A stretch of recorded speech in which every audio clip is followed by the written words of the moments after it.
My name is Olivia Casa, and I'm the Exhibition and Curatorial Manager here at the Institute for Studies on Latin American Art, or ISLAA. This event is organized in conjunction with our current exhibition, Ñande Róga, the Feliciano Centurión Archival Collection, which is on view until early June in the front of the exhibition space here.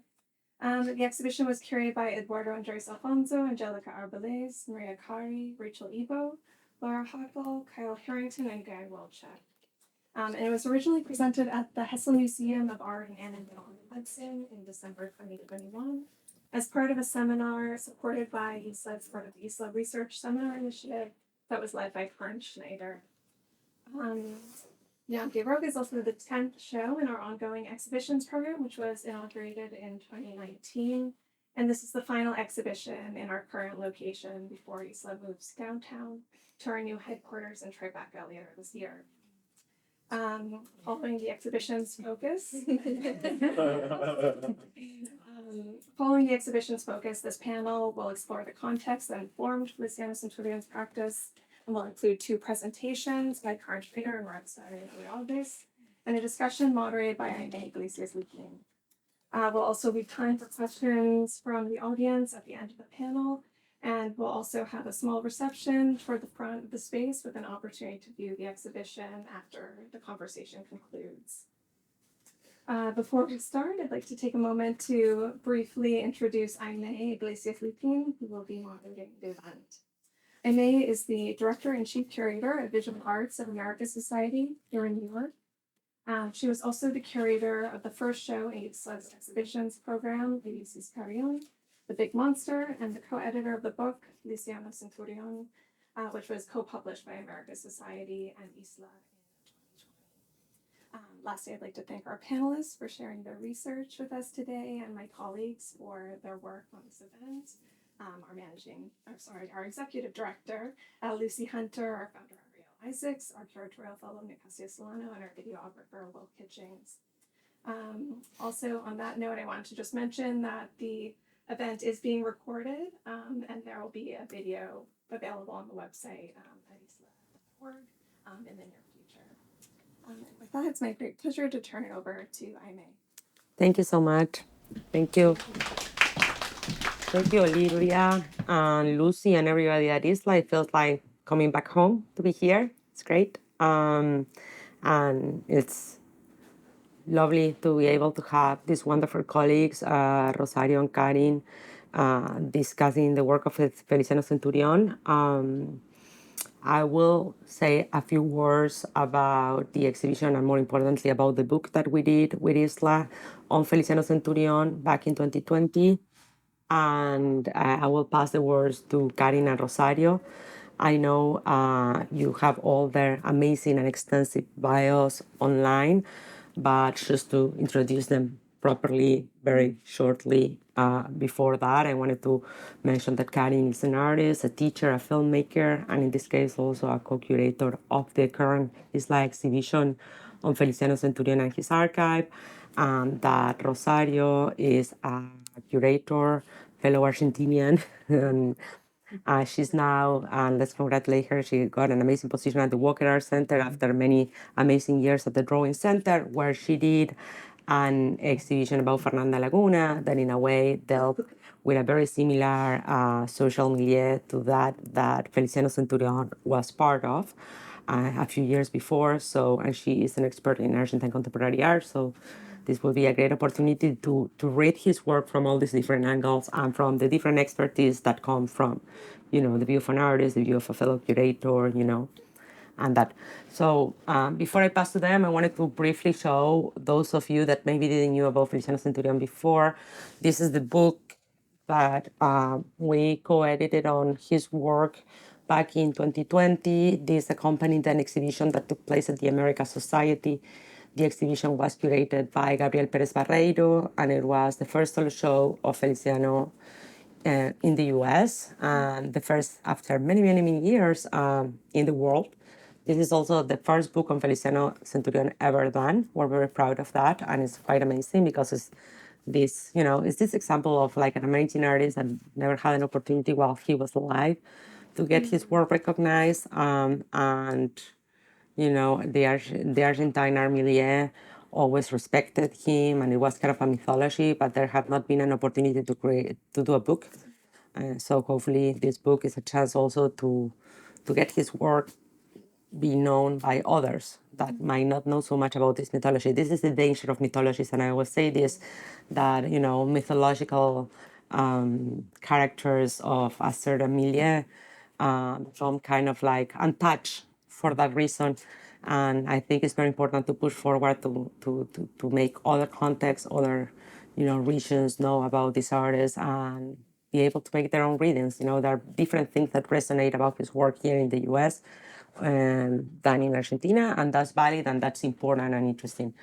A few more words very quickly about the book. The book was co-edited with Karen Marta, and one of the focuses, the focus was, the archive. We were able to work with the ISLAA archive on Feliciano Centurión to do that, and also to do more research in Argentina. And it was very important also to bring him to life because so much of his influence had to do with his social media. So we have a lot of photographs about himself. We also invited, I don't know if you're able to see it properly, but well, anyway, we have a Paraguayan author, Ticio Escobar, who is an amazing theoretician, not only an important curator and art historian, but also somebody that has been researching the conjuncture in between craft and art history for a very long time in a very smart and beautiful way. His books are translated. I strongly recommend you to check it. And we also had, Gabriel Perez Barreiro, who had been working with him for a long time. We reprinted a text by Jorge Gumier, who was the curator that worked very closely with Centurión during the 90s. We also had a text about the art scene in the 90s in Buenos Aires by Jimena Ferreiro.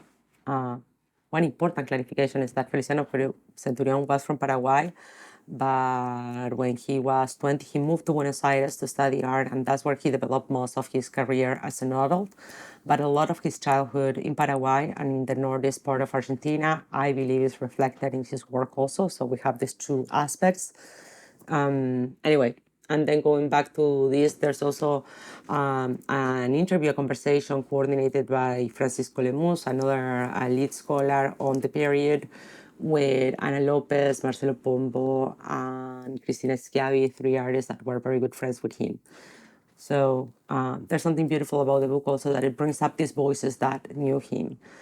Feliciano died of AIDS in 1984, and some of his work has to do, and probably his most known work has to do about the testimony that he left about this in his work. And he worked a lot, like also with quilts. And something we try to do with the book is also emphasize this importance of textural materials in his work. And I was very pushy in the need to not only talk about his disease, to have his disease be a part of his life, and also include works that discuss his interest in animals, flora, fauna, many of which he represented from the region where he came from. And to relate these two things, because these two things could be interrelated, and to include as many good photos of himself as we could, given the fact that he is not with us anymore. So that's it about the book. And then I'm going to pass the word to, I have to do a quick tech solution.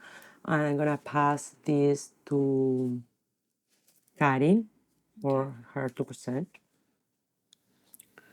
My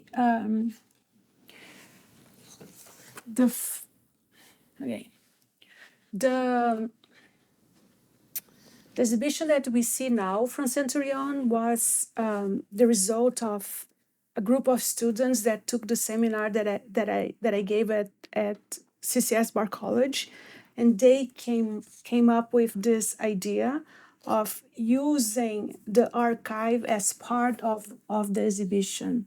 And one of the reasons that this happened is because the room that we have to do an exhibition at CCS, we were not allowed to use the walls. And then Eduardo, together with the other members of participants of the seminar, came up with this idea of having these cardboard structures and having they conceptualize exhibition as a traveling exhibition in which any museum in South America could receive all the archival material that you see here, and they construct the cardboard box, the cardboard structures, and they use the local collections to show Feliciano in order to avoid shipping costs.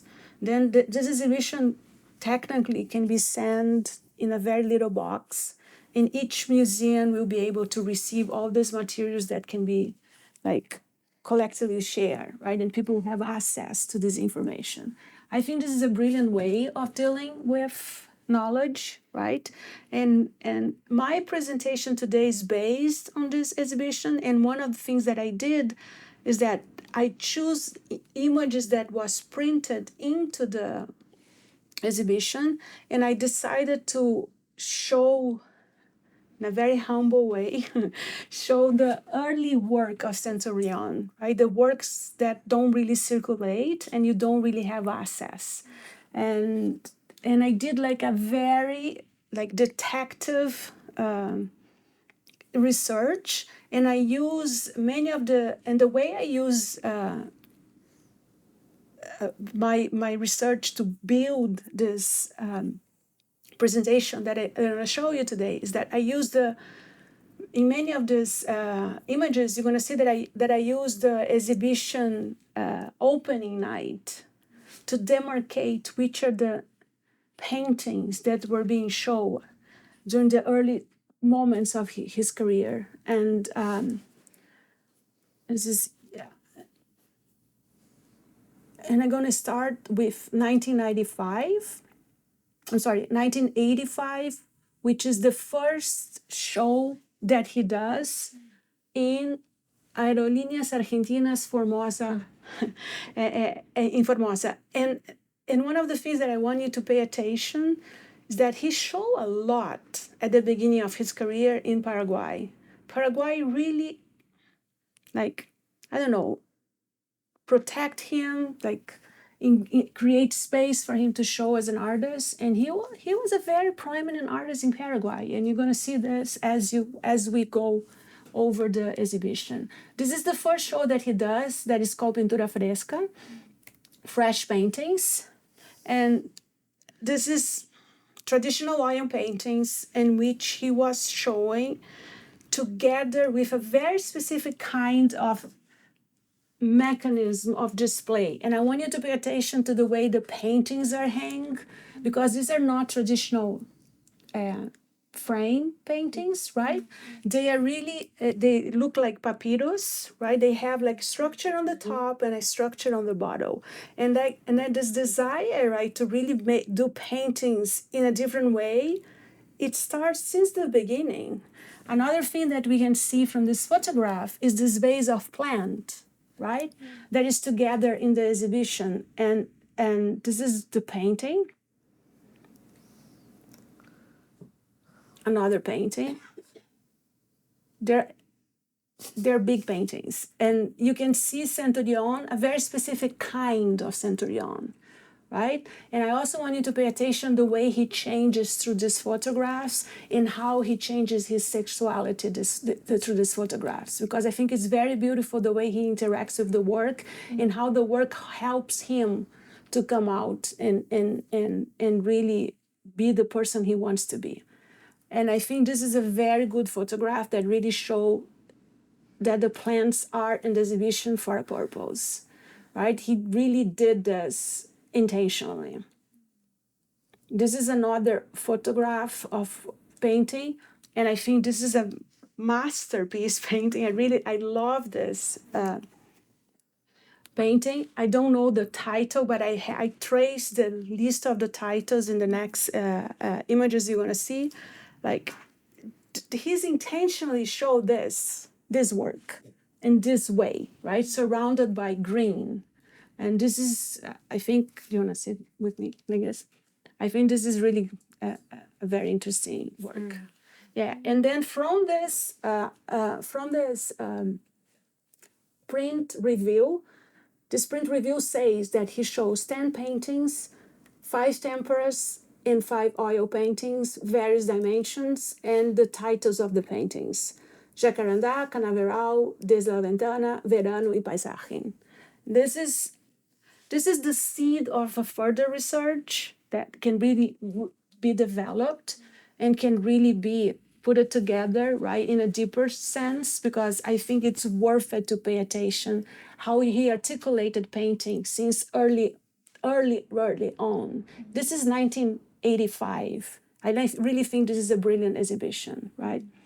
And then in 1986, he creates a group together with Ana Lopes and Eloisa Schneider, and there's 2 more artists.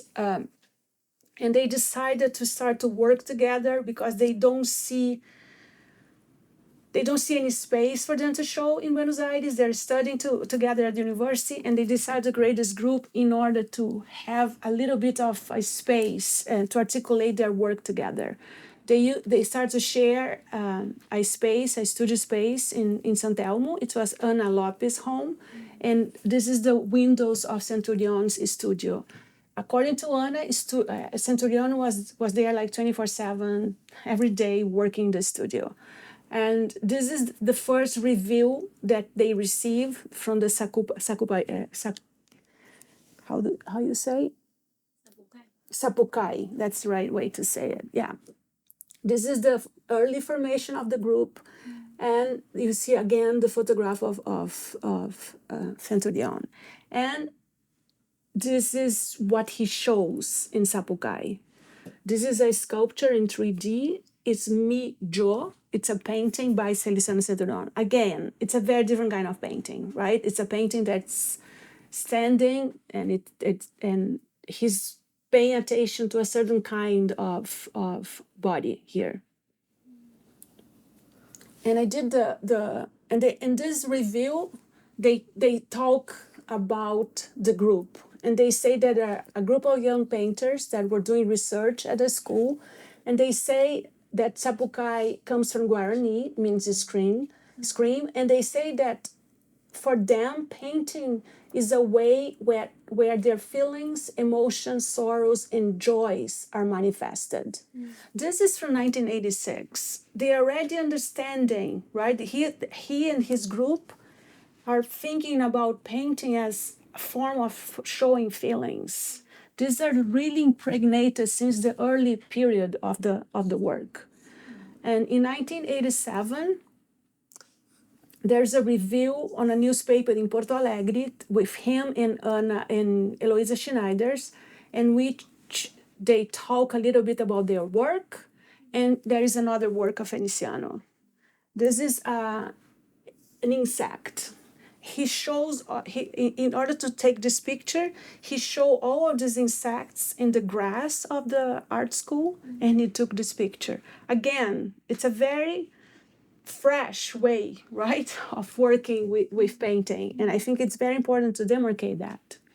And then hear what he says from that interview. I started from the observation of reality. And in a specific look, I turn what I see into painting by observation, by experiences, by feeling, surrounded by a feminine atmosphere. I paint the world of women. In that, I put everything: criticism, humor, the drama of a woman in front of the mirror. And he's really interested in thinking about the woman, right? In that particular phase of his painting practice. And I think it's very important to understand that. And he's interested in painting using oil, but he's looking to the world of the woman. And this is a show that he does in 1987 in Galeria Artesanos, again in Asunción, Paraguay, in which he shows his paintings that are very related to the feminine world. And I think it's interesting to see also the way that he's already engaging with a very specific kind of picture plan, right? That the flatness is apparent, right? That he's not really interested in perspective. And this is a drawing, and it's like very meticulous the way he works, right? He really does drawing and the painting. The painting is the result of the drawings. And again, I was able to reconstruct the exhibition because of the social spaces, because of the opening. And I think has to do with like being a Latin American, because I called the museums and many of these places during the exhibitions, and they don't have material. They didn't have the habit of taking pictures from that time, and they don't really have materials. Like if someone had like review in a newspaper, the only way to get the information is through newspapers, with the hope that they will save the images. That is the reason, like ISLAA, it's a very important organization for us, because this is what we need more and more in Latin America, having people that care about our memory. And this is like a very experimental way of doing research, but I thought that will be necessary to demarcate Feliciano's trajectory using this form. Again, you see like the textures are like it's very decorative, right? The decorations, the desire to really think about flatness is here, it's very present. And this is Ticio Escobar. This is one of the guys that was behind Feliciano since early on in his career. Again, very flat. And obviously you can think also about Matisse, right? And it's interesting to see like how Feliciano really compresses a lot of other artists in his work in a brilliant way. This is Ana, the one with the glasses is Ana Lopes. He was painting women. He was really doing it. And then in 1988, he does an exhibition with Ana and Eloisa in 3 different museums. And at the introduction, we have Juan Pablo Renz's introduction when he mentions the decorative planes of Feliciano. It's already there. They are really thinking. And for this exhibition, they did something very funny. They called Glusberg at the Centro Kayak and said that they had an exhibition El Museo del Paraguay schedule, which was not true. And then they also said that they had the exhibition in the MAR for the Museum of in Porto Alegre, which is also not true. And because Gluser was impressed that they got these 2 different museums, he gave a letter saying, okay, I'm going to do the same exhibition you can do here. And with the letter that Gluser gave to them, they went to the Margs and they went to Paraguay, and then they got the retrospective exhibitions. And they said that they were constantly articulating this kind of operation in order to show their work, just to see how active they are. They were really interested in showing their work. And this is Ana on the left and Eloisa's on the right. They share a studio from 1887 to 1995. And it was his family. It's just like he was really connected to these 2 women. Ana is from Argentina, Eloisa is from Brazil. And Eloisa was a very prominent artist. In Porto Alegre. She worked with Karen Lambridge. She was always working very constant, very proactive, and she worked in Macunaíma. She showed Macunaíma space in the São Paulo or Rio, I don't remember. Funarte. Yeah. It was not an easy thing to do at that time, but she had that space. And then Feliciano was really part of this group that was profoundly active in terms of making work and showing. And then in here, he changes, in 3x3, he changes the discourse. Here he says, I respond to a basic need to know myself and learn through painting. I try to put together what I feel and what I observe that happens suddenly around me or in my privacy as a more personal point to discover oneself. And I think that is where one can communicate with others. From the honesty where I expose myself, and communication can occur at different points, from identification or not with my image. Here he's fully into the paintings. He's not looking to women anymore. He's looking to himself. And then again, I did a reconstruction. This is one painting, and it's important to say that during the kayak exhibition, the previous exhibition that they Grusberg boycotted certain works because he thought there was too much. He didn't want to show the full masculine body having intercourse. He really blocked a lot of Feliciano's works in the exhibition at the kayak. And this is Feliciano's really putting a different kind of sexuality into the paintings, in which he's not really talking anymore about women, but he's talking about his particular masculinity and how he deals with his sensuality and this kind of a body of work. And here you see very clear that it's interesting, I think, when you look to a painting, particularly in Latin America, how certain artists articulate art history. Here is sincerely a conversation with Matisse and Francis Bacon, right? He really, the level of sophistication in which he works with images is pretty impressive. And again, he was doing drawings, then he was doing another form of drawing, and then he was going to the painting. It's a lot of work. And again, you see like the freedom of showing sexuality, and again this decorative, right, quality and two-dimensionality is very present. In 1989, he shows in Obra Abierta, again in Asunción, in which he wins a prize. Here, he's still working with traditional painting. 1989, he's still working with traditional painting. This is, it's an oil painting. This is artwork documentation of Hermaphrodita. Again, for me, like, he was obviously, I love this one.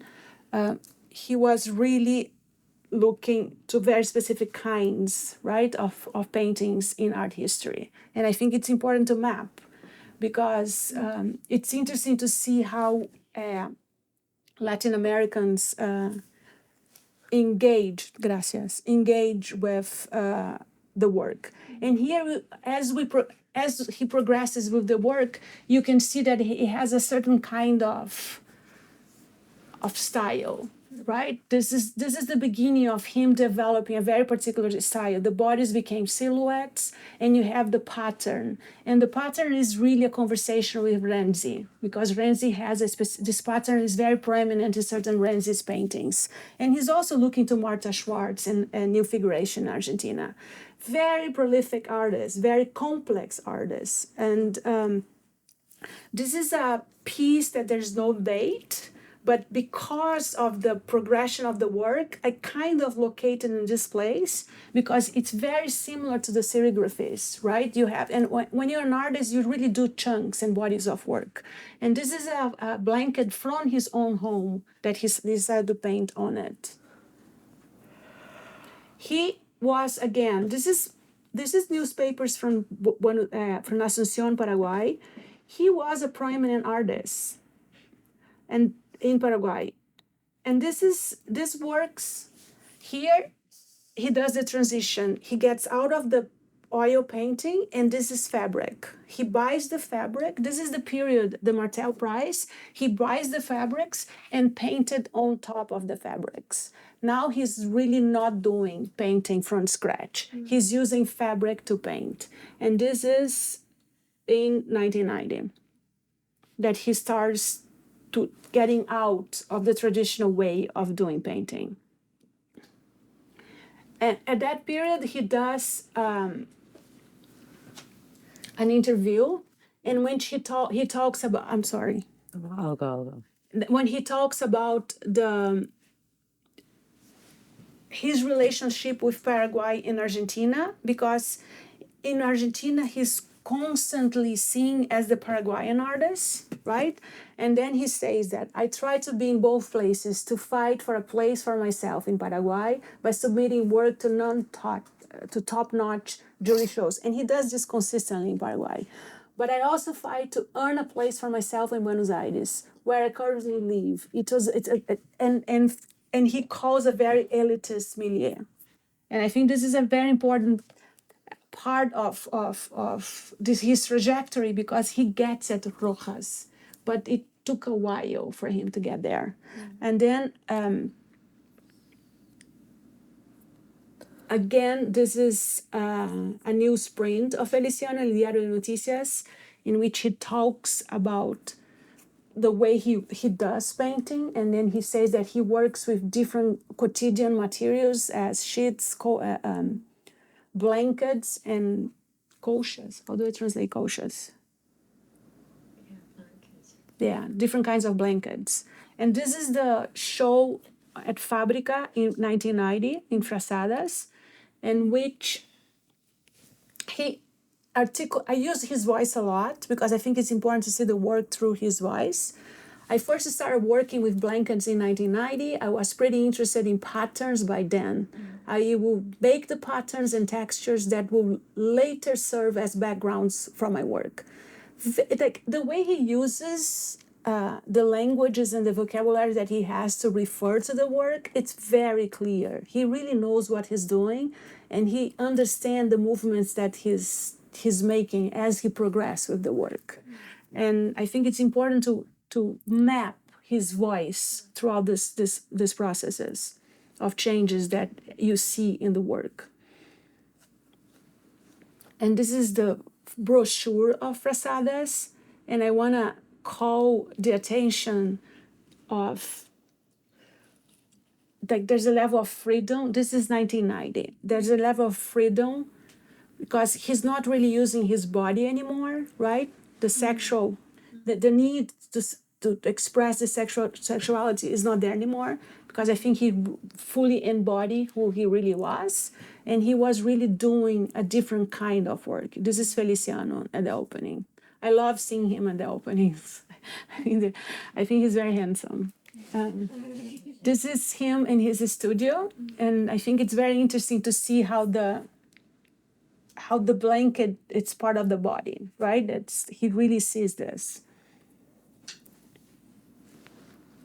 And I think this is a very important piece, because here you have the planter again.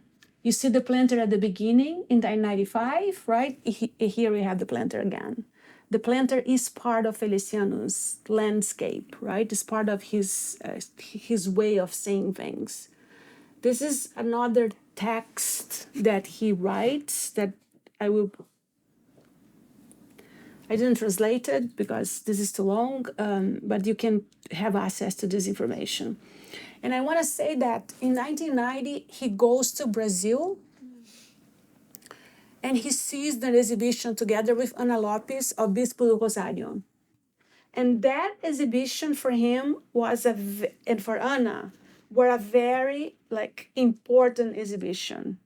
And I was in Porto Alegre at that time. I saw this exhibition as well.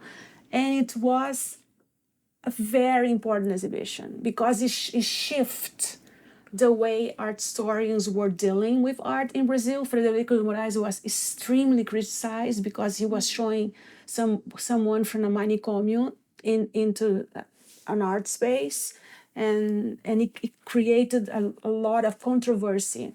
But the exhibition had a profound exuberance. And this is the 1990s is the phase in which he does the animals, he does the plates.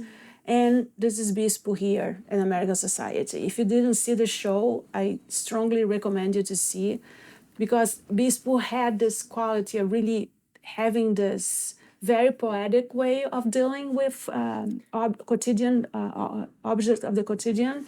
And this is an exhibition that Feliciano does, and again, in La Galeria Pequeña in Paraguay, in which he uses objects. This is a 4 artist show, but this is something that I really love about Celo. He did a poster. It was a group show, but he did a poster about his work. and this is the show. This is the exhibition. Fantastic, right? It's fantastic. Oh, okay. And this is the work, which is so fresh, right?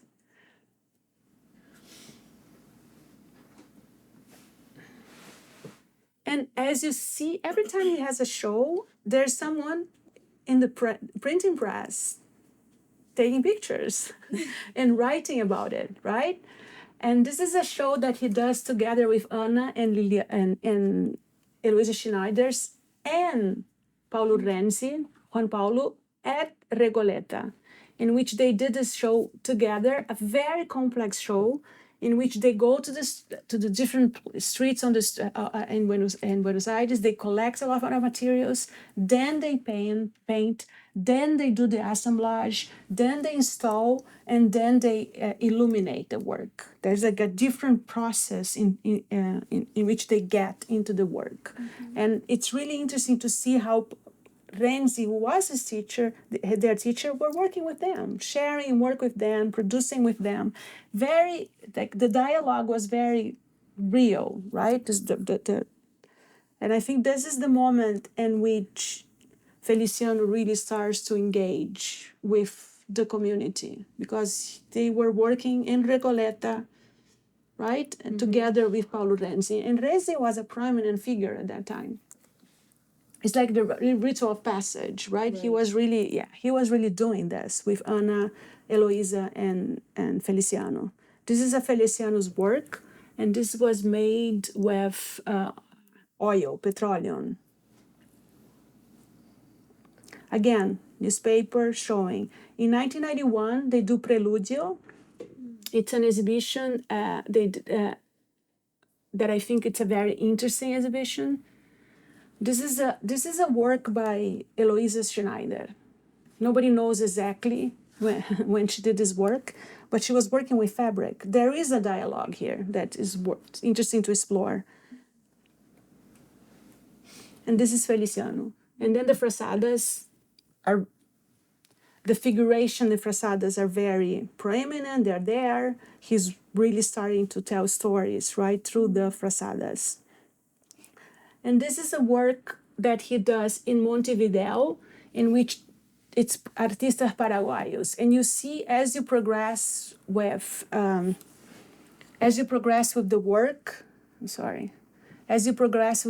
you see that the controversy about being Paraguayan and being Argentinian is very there, mainly during the early 90s, 91, 92. Like, he got Prêmio Jovem de Pintura Argentina, he got the prize, and he's called Paraguayan artist. It's just like, this is like, it's very prominent in his trajectory. This is an Au Natural, an exhibition again that he does a folder. He writes about the work in a very specific form, and he talks about the SOS of our nature, its warm, daily, and poetic voice. He calls the attention for us to really look nature in a different way. And he does a poster and he moves along. This is a letter that Eloisa Schneiders write for him about the exhibition Au Natural, which I think it's a very interesting letter. And as you see, the work, that display mechanism that he uses for Au Natural, the work is framed. The work is framed. It's not unframed, right? It's a very specific, like, it has a very specific quality. I think it's important to understand that. And he has massive brass, as usual, always massive brass. And in 1992, Eloisa moves back to Brazil, and Feliciano stays with Ana Lopes in the studio. And again, this is a newspaper from Paraguay. He was constantly in the newspapers in Paraguay. People really pay attention to him. And this in 1992, he found out that he has AIDS. And that, I think, is the moment that a lot of things shift into the work. And I'm gonna go fast now because I'm gonna leave it to you. He does an exhibition, Algunos Artistas en el Rojas, that also, it's a very important exhibition. But this is the first work that he does in 1992 that for me it's an icon in which he says, que en nuestras almas no entre el terror. Then he's starting to use language. I think the moment that he encountered with finitude, language became very prominent in the work. And in 1993, he did like a pseudo performance with Ana. We don't know exactly what it is, in which is a show that he does that is called Arquipélago in Porto Alegre. Very important exhibition in Porto Alegre, na Casa de Cultura Mário Quintana, in which he shows Surubi for the first time. That is the result of this performance that we don't really know too much about it, but it's very interesting. And again, he was in a newspaper in Porto Alegre. He was in a newspaper in Claudia magazine in Buenos Aires.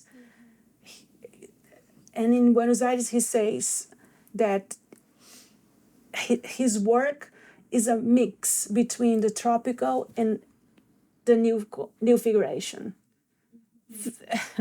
And if you see the first paintings, and if you see all the trajectory, it's on target the way he defines the work. I wouldn't be able to be so precise, right?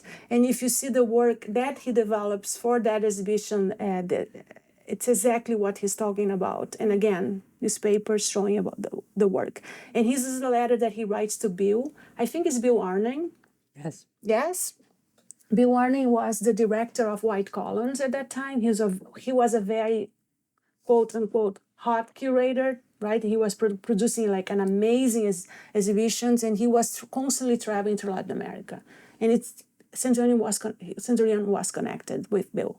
And again, a show in 1996, he writes about these works that is on the exhibition here. But these works are from 1990.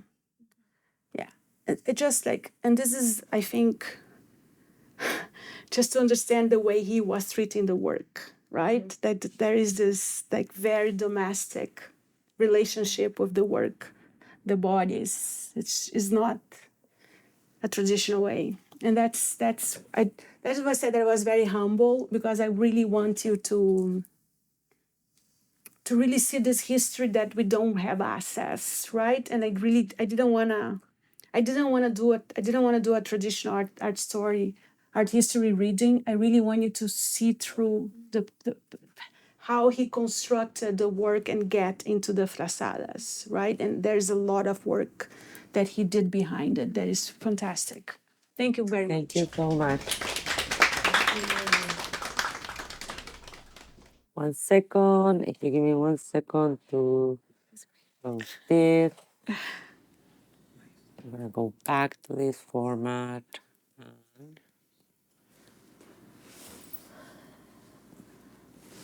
It's actually really great that you showed so many images and documents of Feliciano, because my presentation has very few. Doesn't matter. Also because there's very little like online. I think that it's very hard to see the work and have access to documents if you're looking online. So I think that the work that also you have done, Aimé, and through ISLAA, it's really important, because I mean, I wanted to begin by maybe saying a little bit of when I first saw Feliciano's work, because I think that it's kind of the image of his work stayed with me through like during all these years.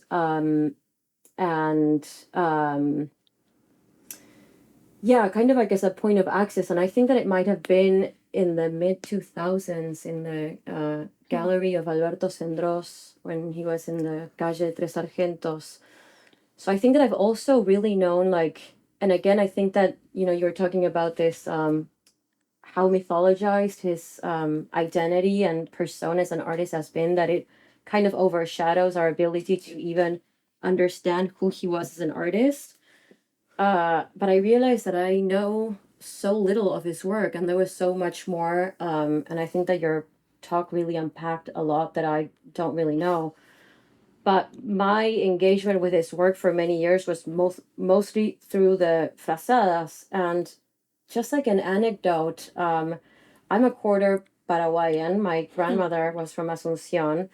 And when I was reading this little book, beautiful booklet that the class and you published, that this quote around how, elitist the art world in Argentina was, and how he's always first seen as a Paraguayan, because that's kind of like this like racialized and discriminatory, there's a lot of discrimination.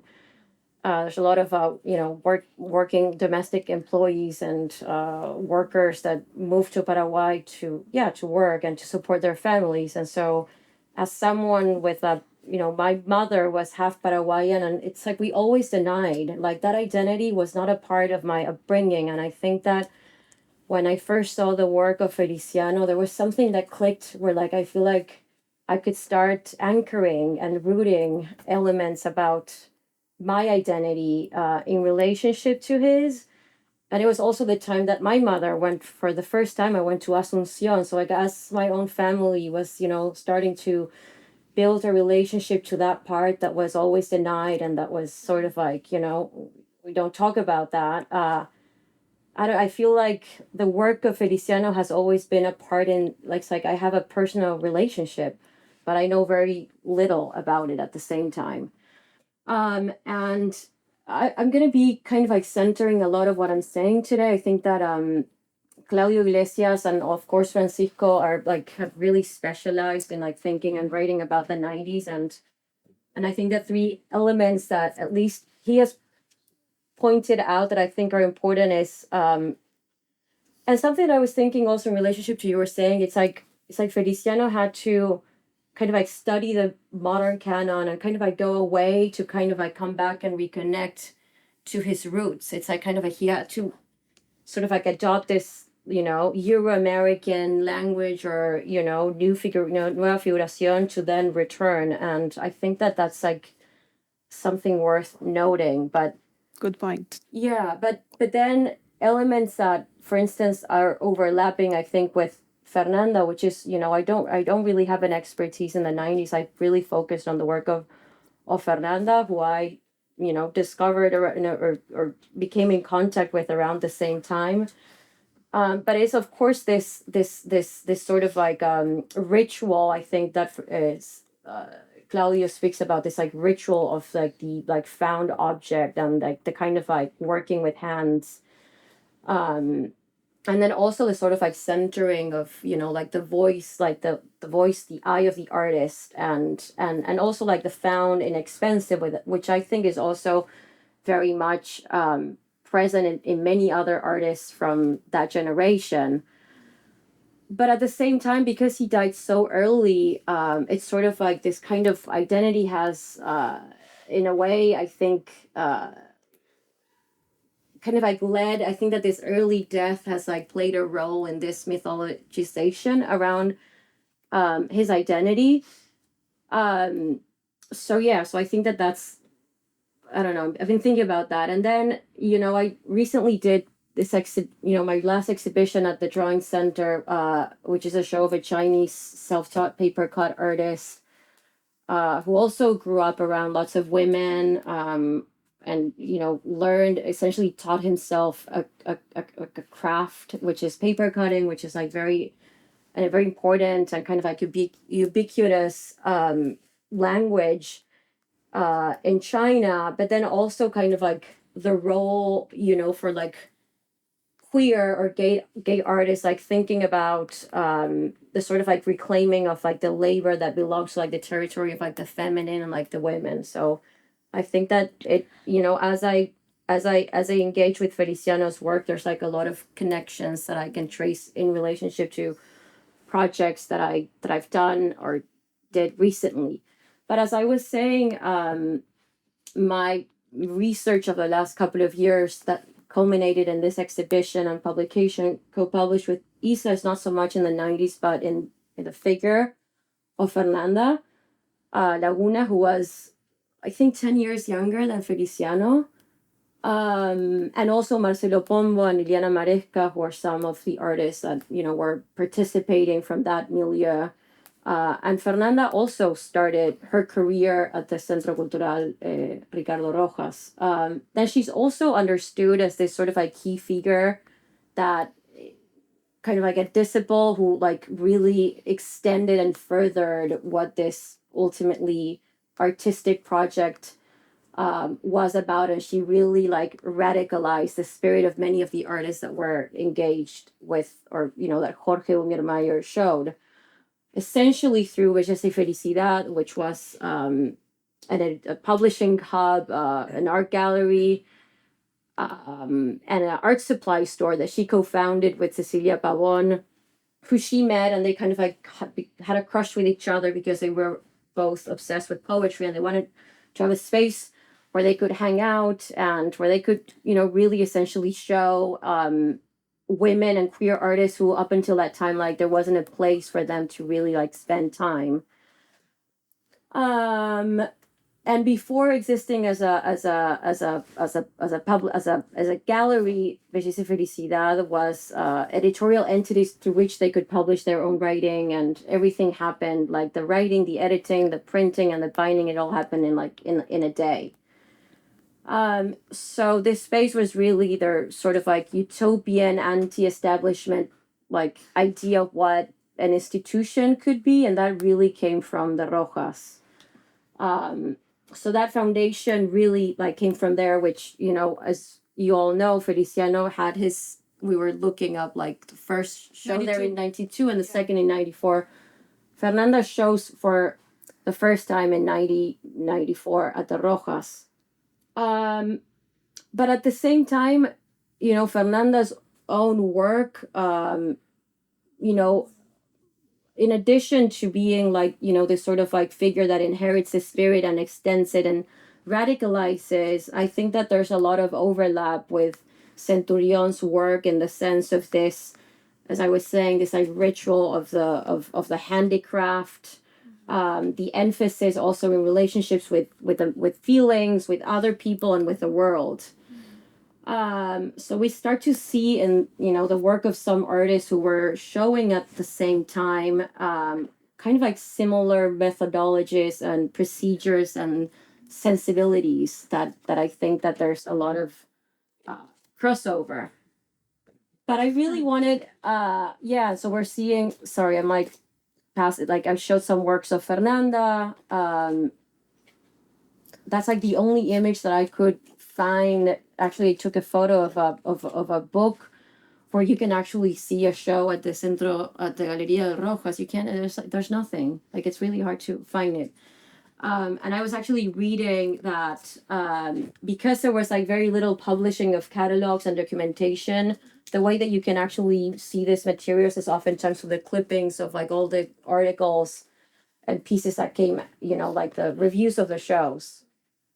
But I really wanted to center on the Galería del Centro Cultural Rojas, and there's, I think, this quote from the essay that Jorge Ungermeyer, who was the director of the space between 1999 and 1996, he sort of like writes, after leaving his position in this space, a sort of like a conclusive sort of like statement about what were his ideas, because during the time that the space was active, he was very silent. Like he didn't really say that much. And so this was like an opportunity for him to rehearse what were some ideas and to also refute some notions and categories that had come up around this artist. It's funny because I wrote like all my presentation in Spanish. I don't know why I thought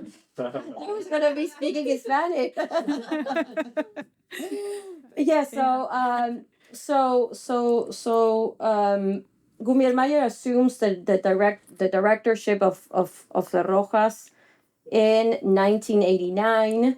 The Galería del Centro Cultural Ricardo Rojas, the Center Cultural Ricardo Rojas, of which the gallery was a part, was actually founded in 1994. Yeah. And it was an extension of the University of Buenos Aires. So it was a space where you could take like courses, and there were talks and like film cycles and a lot of activities. Like there was very little emphasis on visual arts and much more on like performing and like scenic and like music arts. So in 1999, in like literally like the hall of entrance of this like university public building, and with like virtually no budget, they create the gallery of the Centro Cultural Ricardo Rojas. That's why it's a little bit confusing. And they invite Gumiar Mayer to direct it. And Gumiar Mayer invites a painter, a friend of his, Magdalena Gitric, as a co-curator, creating a program that really updated and defined, what we now understand as the art of the 90s in Buenos Aires. So little by little, the space had, like achieved more visibility within like the local arts community and the artists that were a part, of like the sort of like local arts community. And the artists that started showing at the Gallery of the Rojas became known as the artists of the Rojas. So when you talk about that generation, that's like the Rojas artists, among which were Feliciano Centurión, Alberto Goldenstein, Fernanda Laguna, Marcelo Pombo, Alfredo Londaibere, Liliana Maresca, and many, many more. So during his tenure, Gumiar created what he afterwards called his curatorial domestic program, creating a sort of created after this sort of like I don't want to call it like activism, but this sort of like cult of like kind of like this like amateur, innocent sensibility, and also like the cult and like the kind of like mythology of his own figure. So the fact that he was so opaque and silent and that he didn't give much away while he was kind of developing his exhibition program was like really important. And this program was really like Gumiar Mayer, I think, and I mean his work and his thinking, I think, around art and like the meaning of art and what it represents and what it should be.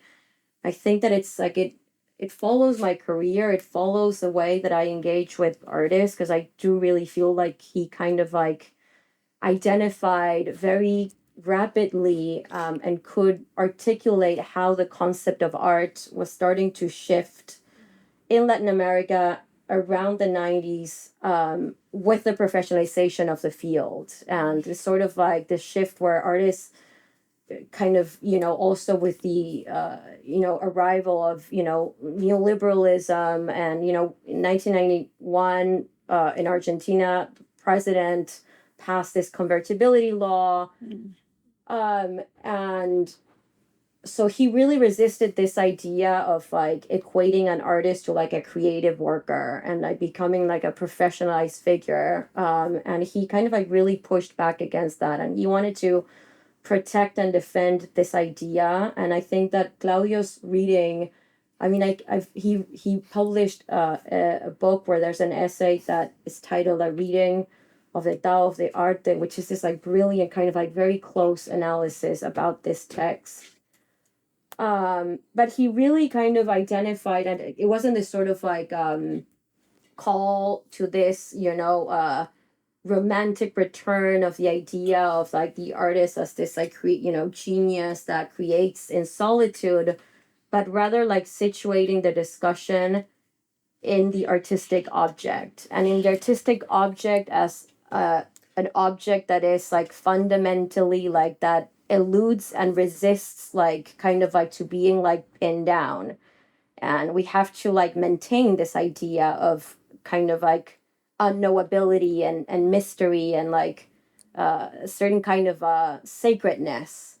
So he organized an exhibition, I think it was, yes, in 1997 at the Centro Cultural Recoleta, And the Tao del Arte, the Tao of Art, was sort of like the essay with which he, for the first time, he speaks. And he says, well, and around the artists of the Rojas, there were two main critics who coined like two terms to kind of like criticize this artist. And I think that one of them was arte guarango, which translates as Rose art. gross, grotesque, and the other one was arte light, right? Like light, it's like levity. So there was this sort of like Superficial. superficial and unengaged. And this is a Yeah. time where, other groups of artists were kind of also,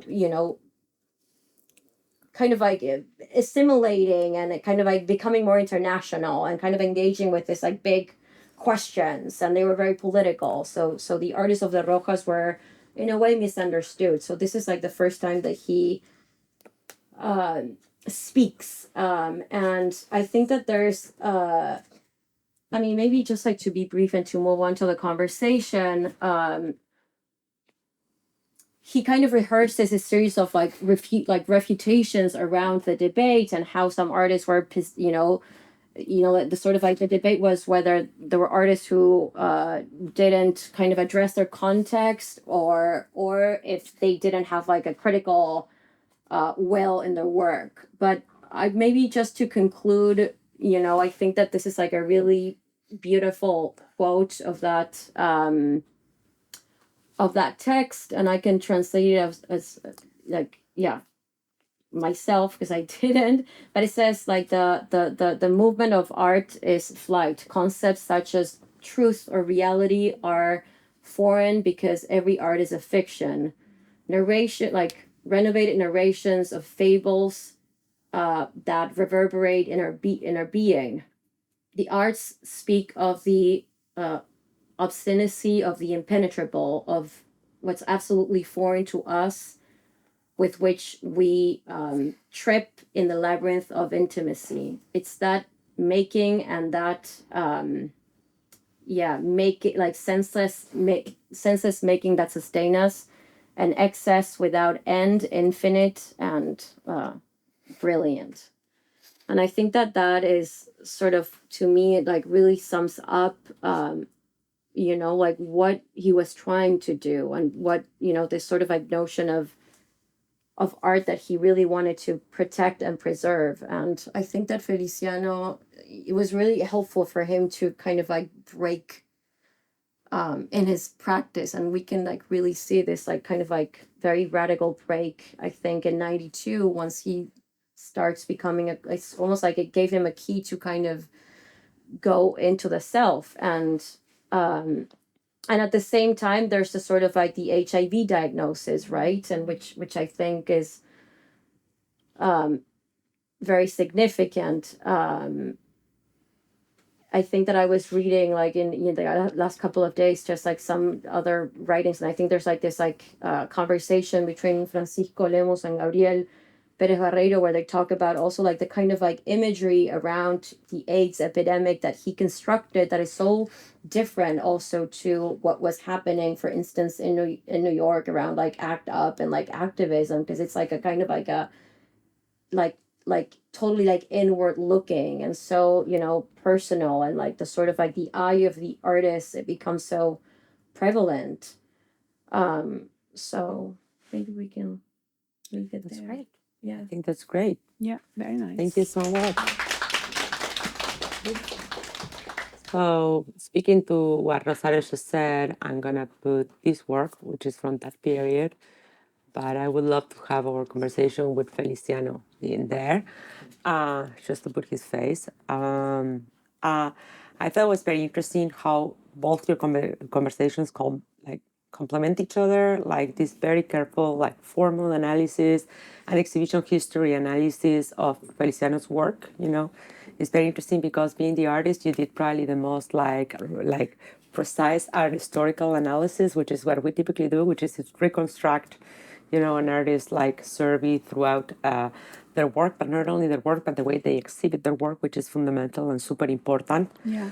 And I thought it was fantastic, Rosario, also how you were able to situate Feliciano in the milieu and the social milieu in which he developed most of his practice, And I think I said it at the beginning, and I thought your presentations spoke very much about this also, about how Feliciano was somehow, there are different things that inform his practice and his life, but very much somebody that was in between different worlds, right? He was very much a Paraguayan artist, and he had this amazing recognition from the Paraguayan milieu, for, considering, the smaller scene that Paraguay had at the time and that still has. And he was kind of like read as a successful, hero because he was like successful artist because he was being shown in Buenos Aires, which is a bigger city and a bigger country in comparison. There are so many like power dynamics behind everything I'm saying. And I want to bring it up because I believe it's super important because it's also something that happens so often, it happens so much in so other contexts. It happens with American artists that come from cities that are not New York, and he's so he has this whole like return of the prodigal son to Paraguay, thing in the way that he's showing. And the other place where he has success is also Brazil, right? Yeah. He shows in Brazil. And what I want to bring, South of Brazil. South of Brazil, yeah. And what I want to bring up about that, and I want to offer this map to those of you who are not familiarized with the history of South America, is that there's a very powerful power dynamic in the back of our head when we're talking about this, because there's something called the Great War, or the Guerra de la Triple Alianza, which happened in the 19th century, in which basically what happened is that Paraguay was becoming industrially too powerful, and England orchestrated for Brazil, Uruguay, and Argentina to invade and destroy Paraguay. And in that war, 90% of the male population in Paraguay was killed. And even though this was in the late 19th century, this is something that very much informs the reality of Paraguay today and the reality of how the rest of the region looks at Paraguay. We keep reproducing these invaders like, dynamics in the way that we treat Paraguayans in Argentina. And I say we because I'm also Argentine, even though I try not to do that, but, this is a cultural problem, so I'm part of that. And also, I mean, we can all speculate. I mean, this is a question, but I know there are studies about this, which is the gender dynamics of trying to be gay in a country that has lost 90% of its male population. The ratio between male and female in Paraguay is still not the same of any other developed country. It hasn't recuperated. So being a man and being gay in Paraguay, probably has a very different connotation. I understand from what friends told me and from my conversations with his family that he was more accepted by his family than other gay people during this time, during the 1970s or 80s. Feliciano, that's what I've been told. I mean, by his family, by his sisters, but also by his friends, But still, it's, for whatever it's worth, we're talking about not just being gay, but being gay in a very specific context with a country with a very specific history about gender. And, and this disparity of dynamics is very important to have in mind when we're discussing this. And in the context of also going to Buenos Aires to become an artist, it's also like being gay and being from Paraguay. Like, it's like kind of like, But like he was sexualized as a... Yeah. He was, I've heard the story that he was specifically like tokenized as a Paraguayita during sex parties in the Argentinian gay scene, like he was tokenized. That was one of the things that happened. And he was like dressed up as a domestic worker, which is typically the profession that Paraguayan women held in. There's a whole tradition of Paraguayan women working in the domestic sector in Argentina. So these are all like very strong inequalities that are very much part of who he was, even though he was so-called successful, right? Yeah, I don't know. I mean, I keep on thinking like the all the photos that you showed where like he's kind of like with a big smile, and I keep on like thinking of this like insistence on like kind of like a right to like enjoy, and like a celebration, and like you can see it over and over, like in every photo. There's like this, it's like it's like the smile comes before everything else, and this kind of like refusal to give up that, to give that that right to happiness and to And the other super important, I'm so sorry, historical context that we must not forget is that we're talking about a Buenos Aires and a Paraguay that is opening up after the dictatorship, where sexual pleasure, the possibility of being gay, and the possibility of having an exhibition about any of this was really a novelty. I mean, Argentina had finished the dictatorship in 1984. I do not remember the year Paraguay became a democracy again, but the Stroessner dictatorship had been radically violent and radically bloody. Centurion's family had exiled from Paraguay into Formosa, right next to Paraguay, but on the other side of the border, when Centurion was a young boy, because his father was persecuted and had been threatened to be killed by the Stroessner dictatorship. So, this is a very special context, But when he moves to Buenos Aires to study at university, he had a girlfriend in Paraguay. Yes. He was still in a traditional, I don't know, relationship. And then when he moves to Argentina and he starts art school, then he slowly starts to change. Slowly. Like it was a very slow process. But I think we can really see how he deals with his sexuality through his work. Yeah. And I think it's very beautiful to follow how he really engaged with his sexuality, and he's able to talk about it through his work, right? The work was really a space in which he was able to exercise his fully Absolutely. presence.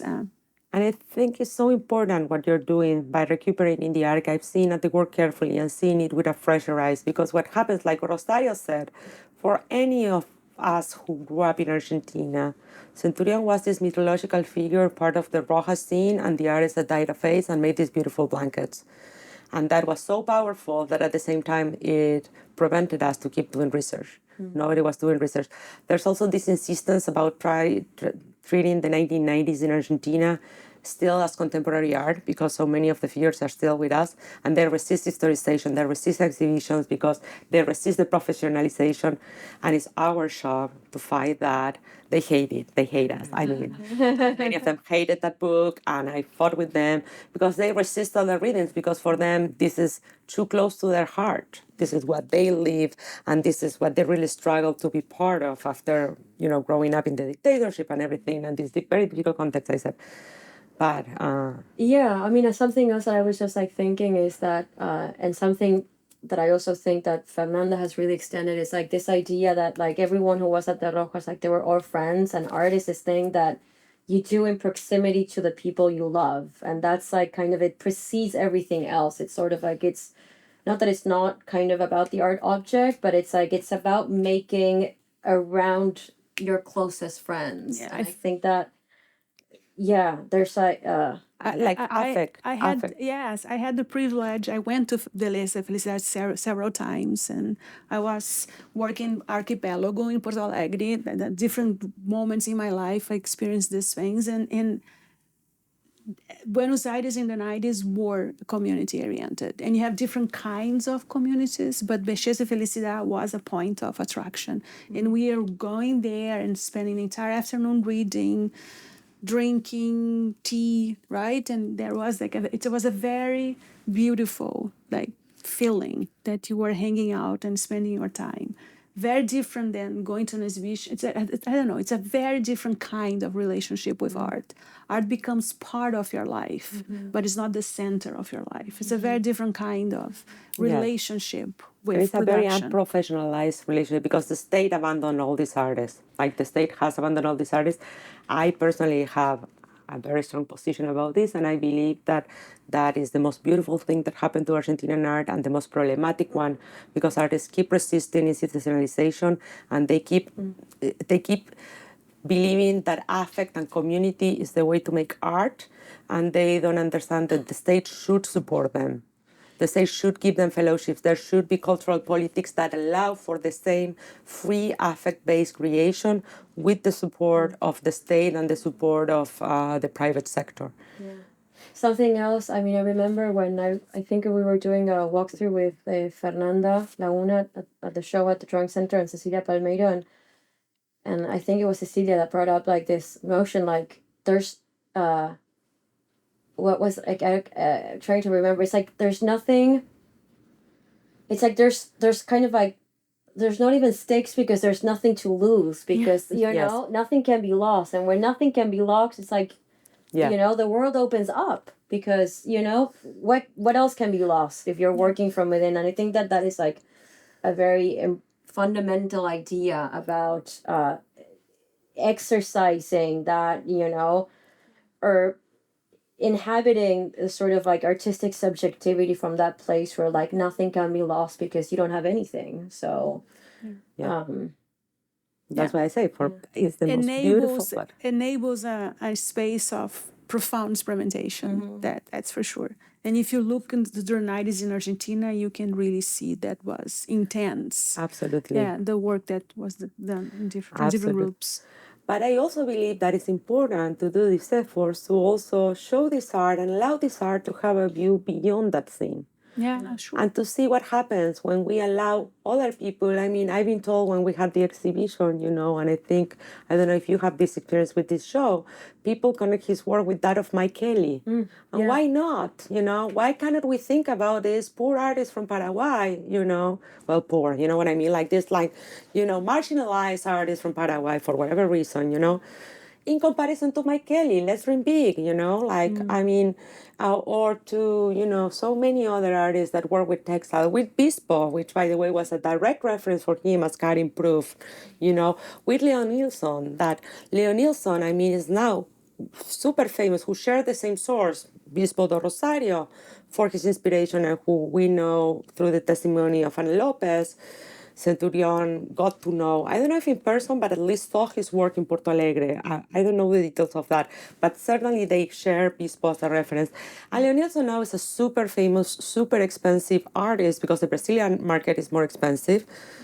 But, you know, Feliciano Centurion's work, I believe, is absolutely at the same level of that of Leo Nilsson, and there's these geopolitical institutional reasons that don't allow us to match them together or with Mike Kelly, but the work is equally beautiful. yeah, I mean, I want to just not to like challenge, but I guess something that I've been thinking about a lot, you know, as we continue to like you know produce also like scholarly work and research and contextualize and show these artists yeah, like how can we you know because this question like we were talking the other day and you were saying you know it's like it's the project of contextualizing Feliciano in relationship to the artists of the Rojas has been done, but you know he's also his work really very directly is informed by his you know Paraguayan like identity and like the you know all of the local like the traditional Paraguayan crafts. And so I guess for me, I'm like also, you know, thinking of the importance to, you know, as professionals working in New York, like how can we kind of create a way of curating and like and making art history where like we allow to understand the work on its own terms without also having to kind of like do it via, you know, the modern or kind of like those reference and what are kind of ways of you know bringing different forms of like I don't know care and sensibility around how we're doing that work which I think is also important. I like a lot what you said, and I think the one strategy to that could be an operation for that is to treat non-do-it as important as Matisse.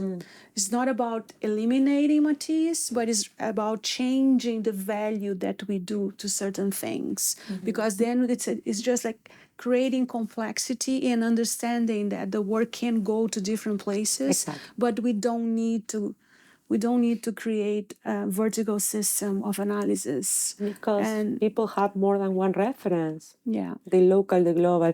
Yantuti, by the way, is that not embroidery, tejer, how do you say that? Knitting technique from Paraguay, very classic. It means spider web, no? It's a beautiful yeah, because the pattern is sort of like a spider web.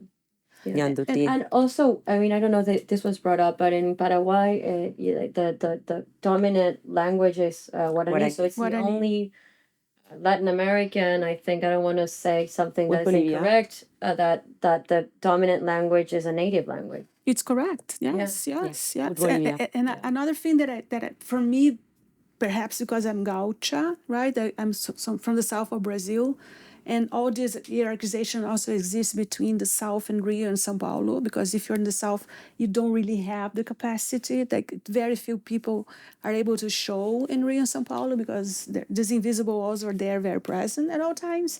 I see like Feliciano as a regional artist. I really think that he absorbed a lot of Brazilian art, a lot of Argentinian art, and a lot of Paraguayan traditions. Absolutely.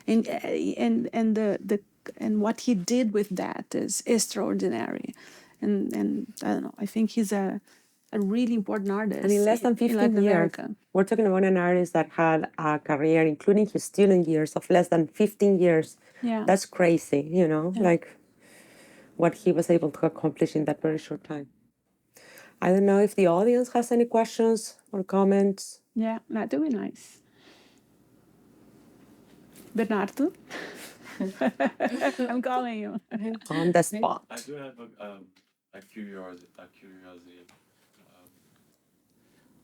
Well, first of all, thank you so much because it was really amazing.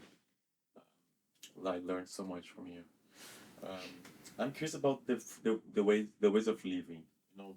Like the context, because the idea of the rojas that I have is that they were all the time together. The openings were super important, very performative, most artistic. And they were like there. So, and you were also like talking so much about how this kind of precarious and community-oriented practice was important for them. I'm more curious about how they work in relation to each other's works, if they shared studios, how was the general dynamics of that? In that generation.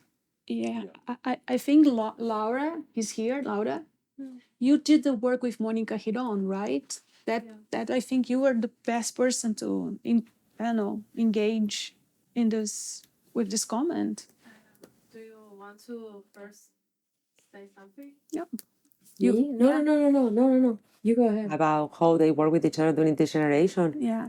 I mean, you had different groups and subgroups. You had the court of the Rojas. What I can say, you had the court of the Rojas, and then Feliciano was very protected within his close relationship with Ana Lopez and with Eloisa, but and they had the shows, but they were not the powerful ones in the Rojas, but they were around and they had friends, And But really different communities. And they worked circulating and going to each other's openings and studios. But you did. Yes, maybe something I can add, and I think it also can echo what you are saying about the dynamics of the Rojas, the power dynamics of the Rojas, dynamics between Buenos Aires, the rest of the world, own neighbor countries in Latin America, such as Paraguay, that it's a panorama that is very, very complex. And the way that from Buenos Aires has been read, Feliciano Centurion's work has always been framed in the context of the Centro Cultural Rojas, with more or less deepness, but it has been much about that. So really accessing the archive and finding his own voice in first person, it's something that it's really striking. And from the time of the Rojas, besides artists that are still living, it's really impressive how Feliciano Centurión really appears in the media and takes the voice. To me, it was like vision changing. And he problematized his context in Buenos Aires. It's very clear that his work is very much linked to Paraguay and nature and all these other imaginarium that is beyond society, which is kind of the framework we use more to read the actions of the artists of the Rojas, like this sort of ready-made, this sort of like battling to gain more space in society. So yes, I think I just want to echo how those, how we need to really like, it's an artist that really can connect and reconfigure what we imagine from that scene in Buenos Aires. And in regards with their peers and the scenes, I think, well, Aimé knows very well how was this very close friendship with Ana Lopez. What I can add in regards to Mónica Girón, who was an artist, I think she was same age or maybe younger. Her kind of artistic aesthetic was more conceptual, right? Quote unquote. So she wasn't part of the Centro Cultural Rojas. Actually, she was traveling to dialogue with that and actually having a place in the scene because she was too woman, too young for the more traditional maybe conversation and too conceptual for the Rojas. But actually they weren't friends. Like Monica always wanted to make very clear that they weren't friends, but they were dialoguing all the time and they were colleagues. So the piece that is here in ISLAA, the slideshow, it's a very weird piece. And it has part of Monica's archive. So Monica used to take pictures of the different exhibitions of peer artists in Buenos Aires, and she uses that at her studio to give classes, like sort of introduction to contemporary art in Buenos Aires, and she made money on that to different people. So Feliciano, when he was going to Paraguay many times, he was also giving lectures and like extending that knowledge. So he asked one time Monica her slides because that was very precious and expensive. And Monica lended the slides and the thing. And that material stayed with Feliciano. So it was something lent to him to show Argentinian art in Paraguay. And then it was like, now today it's all mixed together with his own material, documenting his own shows. So I think that speaks to colleagues standing in different sides of this aesthetic debate in Buenos Aires. I don't know.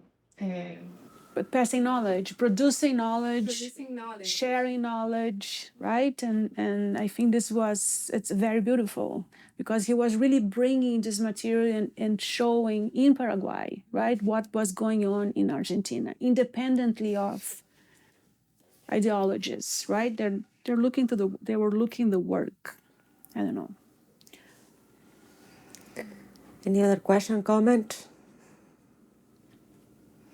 Anyway, thank you so much, and we're gonna keep starting the record.